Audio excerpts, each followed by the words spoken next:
जितना ही आप सहते जाओगे उतना ही लोग आपको कमज़ोर समझते जाएंगे। हेलो दोस्तों, हर हर महादेव, जय भोलेनाथ। स्वागत है आप सभी का मेरे चैनल पे। तो देखिए, हमारे दुख का सबसे बड़ा कारण क्या होता है? हमारे दुख का सबसे बड़ा कारण हम खुद होते हैं। देखिए, दया ही दुख का कारण है। जिसके अंदर दया बहुत ज़्यादा है वही दुख का कारण बनता है। किसी के भी प्रति ज़्यादा दया हमारे लिए दुख का कारण बनता है और वो हमें ही दुखी करता रहता है। देखिए, किसी का स्वभाव ऐसा होता है किसी किसी का कि उसके अंदर दया बहुत ही होती है और उसी दया की वजह से इंसान हमेशा दुखी रहता है और परेशान रहता है। लोग बार बार जलील करते हैं और बार बार सुनाते हैं, लेकिन उसके अंदर जो दया है इस कारण से वो उसका जवाब नहीं दे पाता है कि कहीं उसे बुरा ना लग जाए, और इसी वजह से हमेशा उसे सुनाया जाता है और इतना सुनाया जाता है जितना कि नहीं सुनाना चाहिए। तो देखिए, ऐसा होता है कि हम दूसरों की रिस्पेक्ट करते करते अपनी सेल्फ रिस्पेक्ट को ही भूल जाते हैं।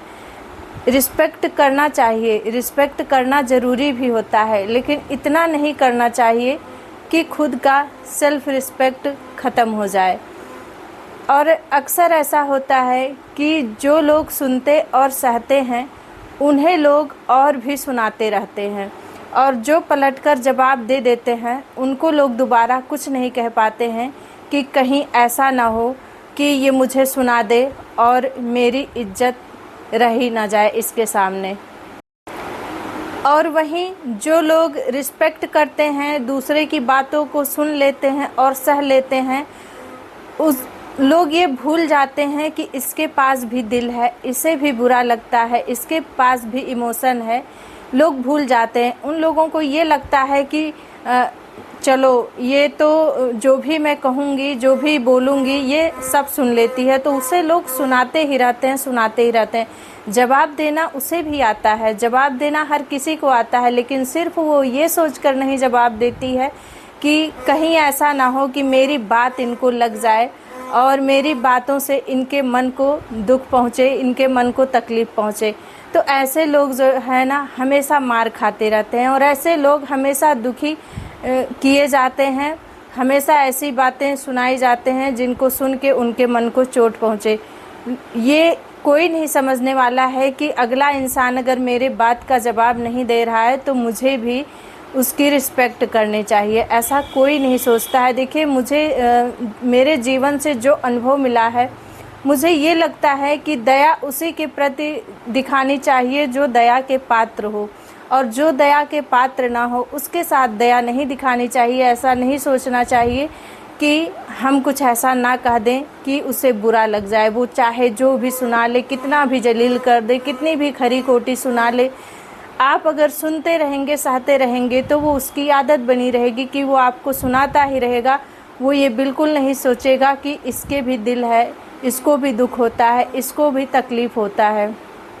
तो मैंने अपने जीवन के अनुभव से यही सीखा कि अगर किसी के अंदर दया है तो वो इंसान हमेशा दुखी रहता है। जो इंसान दूसरे के बारे में सोचता है, अपने बारे में नहीं सोचता है, वो इंसान हमेशा परेशान रहता है और वो सिर्फ दूसरे के बारे ही में सोचता है कि कहीं मेरी वजह से इसको कोई तकलीफ़ ना हो जाए, मेरी वजह से कहीं इसका दिल ना टूट जाए, मेरी वजह से इनको कोई परेशानी ना हो जाए।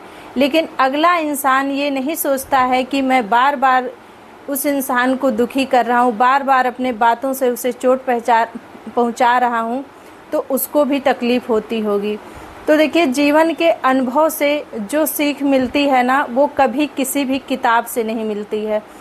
तो जो दया के पात्र हो उसी के साथ दया दिखानी चाहिए, और जो दया के पात्र ना हो, जो आपको जीवन में कभी ना समझ सके, उसके प्रति दया नहीं दिखानी चाहिए। नहीं तो ऐसा करते करते इंसान अपनी सेल्फ रिस्पेक्ट को भी खो देता है, और जिसकी आप रिस्पेक्ट कर रहे हैं, अगर वो आपकी रिस्पेक्ट नहीं करता है तो आप कितनी बार उसकी रिस्पेक्ट करेंगे। एक ही इंसान किसी की रिस्पेक्ट कब तक करता रहेगा?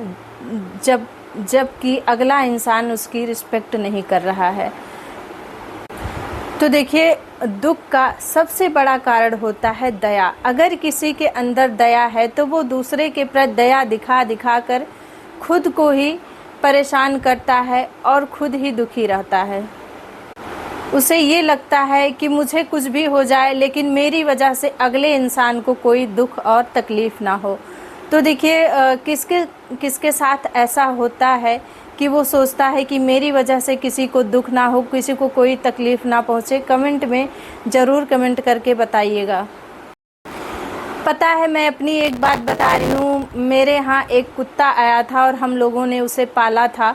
तो अचानक उसे पता नहीं क्या हो गया, वो बाहर गया और बाहर से ही पता नहीं कहाँ चला गया। उसको बहुत ढूंढा गया, बहुत सब लोग परेशान हुए उसके लिए, हर जगह उसे ढूंढा गया लेकिन वो कहीं भी नहीं मिला। तो मैं जो है इतना रोई उसके लिए, इतना रोई, और मैं भगवान के सामने बैठ के शिव जी से यही कहती कि भगवान वो कहीं भी हो, चाहे जहाँ हो, आप उसको घर ले आओ। तो देखिए, ये होता है दूसरों के प्रति दया। तो ठीक है, जानवरों के प्रति करिए, जानवरों के प्रति दया करना बहुत ज़रूरी है और इंसानों के प्रति भी करना चाहिए, लेकिन हर इंसान उस लायक नहीं होता है। कोई कोई ऐसा होता है कि आप उसके साथ कितना भी अच्छा कर लेंगे, आप अपना तन से कि उसकी सेवा करके और मन से, हर चीज़ से आप उसका कितना भी कर लेंगे, लेकिन वो जीवन में आपको कभी नहीं समझ पाएगी कि आप उसके साथ इतना कर रहे हैं। और अगर मेरी बातों में सच्चाई है तो कमेंट करके ज़रूर बताइएगा। और फिर से मैं वही कहना चाहूँगी कि दुनिया में कर दिखाओ कुछ ऐसा, लोग करना चाहें आपके जैसा, अपनी सच्ची मेहनत और लगन के साथ। और खुद का भी रिस्पेक्ट करना सीखिए, क्योंकि सेल्फ रिस्पेक्ट बहुत ही ज़रूरी होता है।